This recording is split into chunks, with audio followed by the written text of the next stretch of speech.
Second example showing a mid-substance tear. So this was a 33-year-old female skier. Her MRI was obtained approximately 4 weeks after her injury. Also did a course of physical therapy prior to ACL surgery, and her time to surgery was 73 days.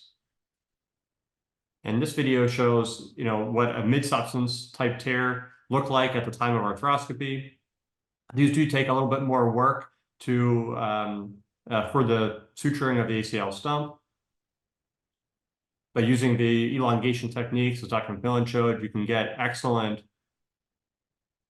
control of that ACL stump. So in this example, I used a modified Bunnell type suture with an ultrabraid suture, passing it back and forth up through the stump. And even in this example, where at the initial scope, I put the camera and looked like there wasn't much tissue left to work with, you can see after working with that stump, you can almost get near approximation of the end of the tear back to the femoral wall. This is her at a 3-month visit. What we're finding is our patients have much less pain after surgery.